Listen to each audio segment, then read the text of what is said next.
Hey everyone, thanks for tuning in. The source code.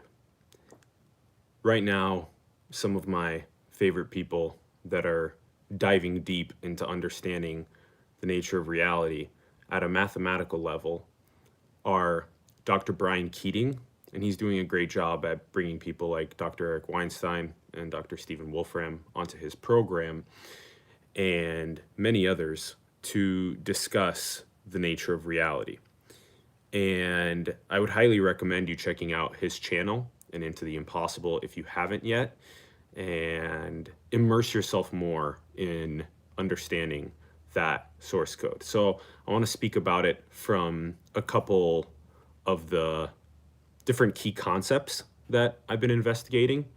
And first, I would like to articulate, if you haven't yet, you should look at the Benoit Mandelbrot's infinite fractal zoom. So all you have to do is look up Mandelbrot infinite fractal zoom and then just watch that, because that gives a very good representation at an abstract level of what it looks like for a source code to emerge what is this. And what we mean by this is we mean automata, okay? Because we are self-making, we are self-reproducing this biology that is single cell to multi-cell organisms, and that has led up to humans and how humans procreate and produce more humans. That is recursive, so we are self-making, self-reproducing. And it does seem to have been an orthogenesis, that there has been a process that has went from single cell to multi-cell organisms that have evolved all the way up to humans, and in a sort of decentralized unilinear style evolution to this point. And it does seem to be many combinatorial options for that source code to emerge the different styles of automata. And the style that we know is, we know the style of carbon-based DNA encoded organisms. And there are many other styles of emergence from a source code, many other combinatorial emergences. Okay, so use your Walt Disney, use your Pixar, right? We want to use our most creative faculties to imagine the possibility space of other combinatorics that are emerging from the source code. I'm attempting, right, and this Mandelbrot fractal zoom, it looks like that source code emerging the different combinatorial automata, okay? I'm trying my best to understand it, the abstract math. It's difficult for me and many others. And so far, it's been interesting understanding some of the concepts.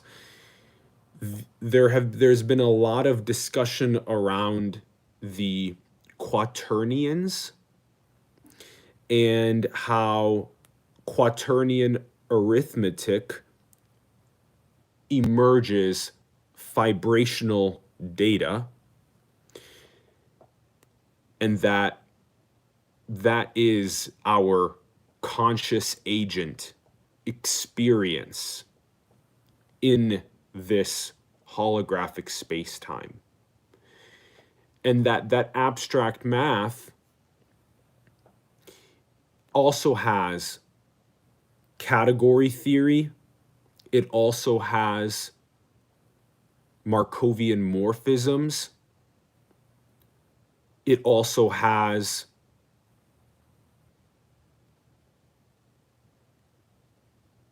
the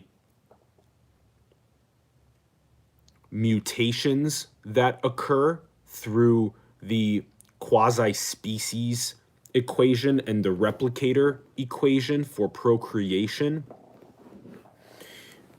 And this is a lot of Donald Huffman's work. So Donald Huffman is doing also some of the great work in understanding that source code and how it is creating this.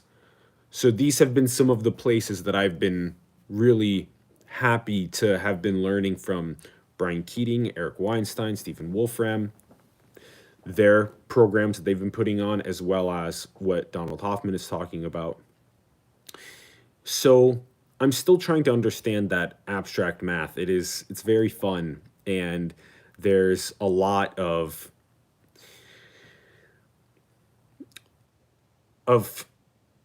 there's a lot of complexity in trying to understand how it's also infinitely far away, which has been said that how is it infinitely far away? Well, when you look at something like the Hopf fibration and you look at the images along with it, it kind of looks like there's the emergence is coming from somewhere infinitely far away. So it looks like this. And you can go and look at these images and it helps. And other good things to look up would be the Mobius band and non-orientable surfaces. And another thing, the Mobius strip. And another thing is the Klein bottle. So these are things that you can look up and try and dive deeper into understanding how these sorts of algebras, geometries, calculuses, trigonometries, how these different statistics are what is at the source code and what is the process of emergence. And I would also like to say that this goes back, although cutting edge science is doing an incredible job at understanding it, it's really interesting how 2,500 years ago we had Heraclitus and we had Parmenides, and we had them talking about becoming and being.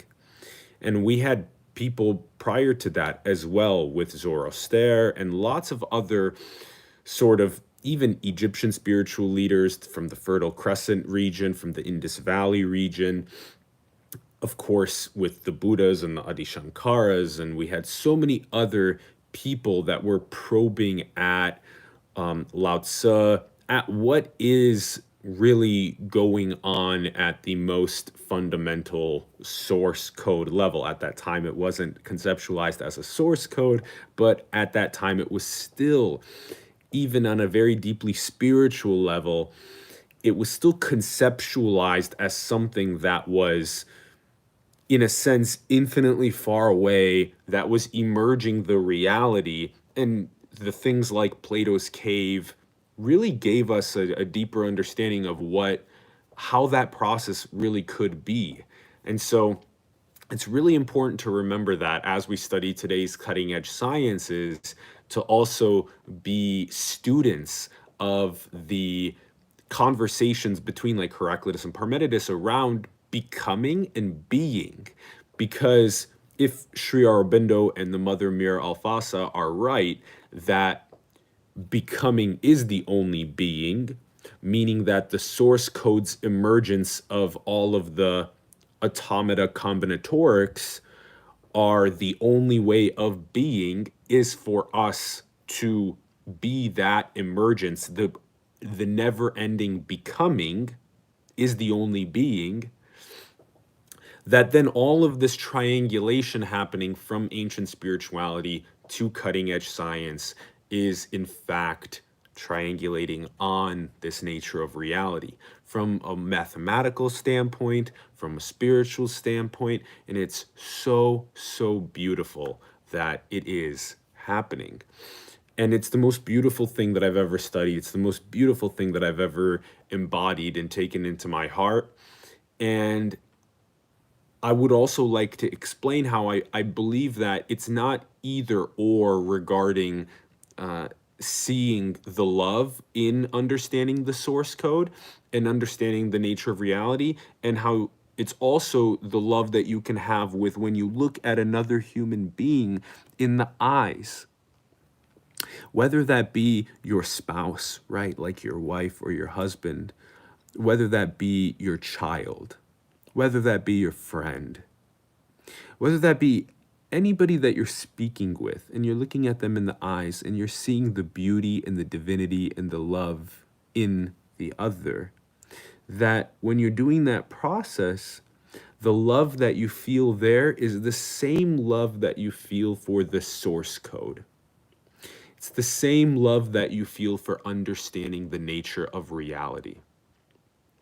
And if we can truly bring those two things together, where the love for each other at that depth of the heart and the psyche is also equivalent to the love that we have for understanding the true nature of reality, our source code, how it's emerging in combinatorial ways, an automata that has an orthogenesis function towards some sort of an appearing recursion, and how John Smart's transcension hypothesis may be in fact correct in that octave that we're going up towards, C, D, E, F, G, A, B, C, D, E, F, G, A, B, do, re, mi, fa, sol, la, ti, do, re, mi, fa, sol, la, ti, over and over and over again, that may in fact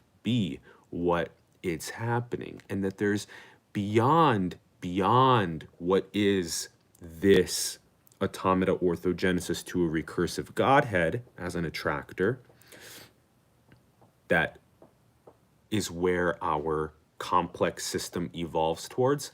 Beyond that is what Kurt Gödel hypothesized as the incompleteness theorem, that we will never endingly explore the candy store of infinite combinatorics. And Donald Hoffman has been very adamant about this as well. It's very interesting to hypothesize that there is an impossible and never-ending exploration of all of conscious experience. And that is what this may in fact be. One consciousness having the dissociative experiences of having 8 billion of our individuals, which are beautiful and unique, and we are 99.9% genetically similar, but we are 0.1% different, and that is our unique gift that we get to bring to the world.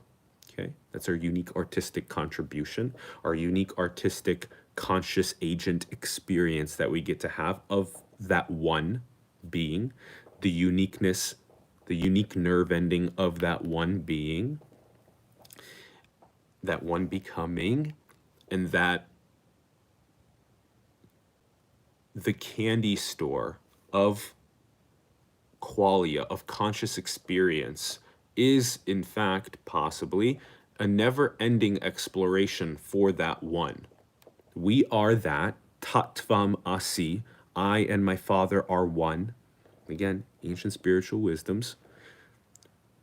And we are that, going through this process of being a source code of abstract math, emerging the combinatorics of automata that are orthogenically evolving towards the Godhead attractor of Ouroboros or recursion, and that there may be a Darwinian metaphysical implication of as above, so below. So just like here we have natural selection, and we do realize that if there is a tail end of a bell curve where there is people that we've had, as we've talked to Jordan Peterson on our program before, that with people that do have an IQ as one measurement of viewing this, of people that don't have the working memory or the abstract capabilities of reasoning many variables at the same time, that it's very difficult to fit them into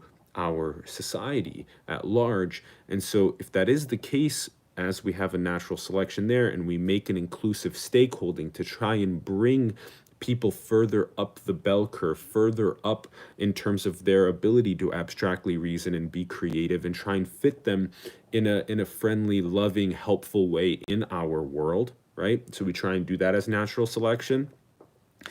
In a similar way, on a universal level, there may be a Darwinian metaphysical implication. So we do need to take this all seriously, our entire planet on a solar system and galaxy and universal level very seriously. And also we need to then potentially think about how there may be that similar style bell curve on a universal level and how we ourselves may be somewhere along that. Sometimes you can view it as we could potentially be pretty high up. Oh my goodness, we've made it into the AI age. Good job. And on other times you could think about, wow, we still have a lot of tyranny. We still have a lot of violence. A bunch of unnecessary suffering, so we may be pretty low.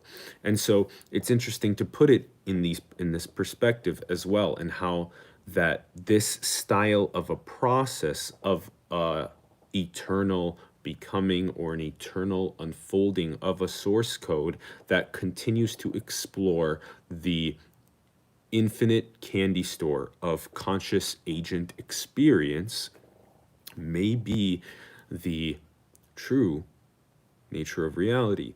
And we need to understand it from a mathematical perspective. We need to understand it in a very scientific methodological way.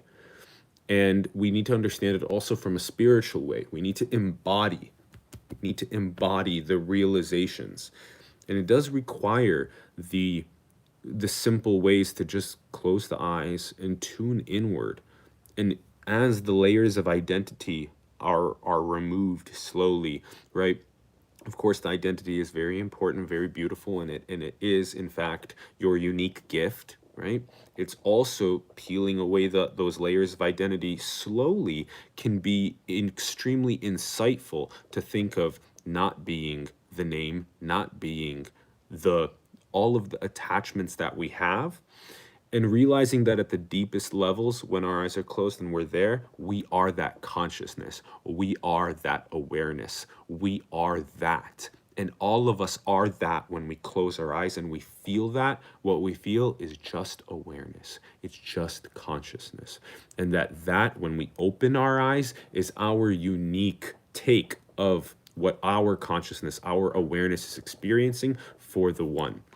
And so when we view it in this way as our unique artistic angle for that one, and we have a lot of great visuals that we'll be producing with our big project that will help people with understanding this, we do think it'll end up helping a lot. So remember that the heart, the love, the perforated heart, it encompasses all of what we are discussing on both the metaphysics level in terms of love of truth, love of abstract mathematical source code, love of automata orthogenesis and recursion, and love of exploring the infinite candy store of possibility. Also love at the most simple familial level, where you're looking at your spouse, you're looking at your mom or dad, you're looking at your child, you're looking at your relatives, you're looking at other people in your community, and you're just there with them. You're looking at their eyes and you're seeing the divinity in them, and they're seeing it in you, and you have that radiating love together. And that same love is the same love on a metaphysical level. And so bringing those two things together is very, very important. It's not a difference. It's not so much that there's some sort of a stark difference between them, but rather a beautiful, coherent adoration of both at the same time. And if we can do that as scientists, as spiritual leaders, if we can do that as beautiful, loving family members in our communities as well, if we can harmonize those two, boom, it's beauty. It's straight up beauty. The tree is growing so beautiful of civilization. So I love you all very much. Wanted to make this quick bit on some of these concepts that I've been looking at and how it may be helpful to some of you as well. Again, check out Brian Keating's channel and check out what they're talking about on his channel. He's doing an exceptional work at bringing the minds together. Check that out. And then Also, research some of these concepts. If they were familiar, if they didn't sound familiar, research them, go deeper into it. You guys know what to do. You guys know the more truth obsessed you are, the more it yields. The more it yields. And subscribe here if you haven't yet. Comment on the video below with your thoughts. Would love to hear from you. Share the video with your friends, families, other people, and let's get them also passionate about digging deeper into this truth obsession. And that's it. I love you all so much. I'm so grateful for everything we have here. And we have a lot of huge projects coming up, and I'm very excited. I'm very grateful. And much love. Thank you, everybody. Thank you. And I will talk to you more soon. Peace.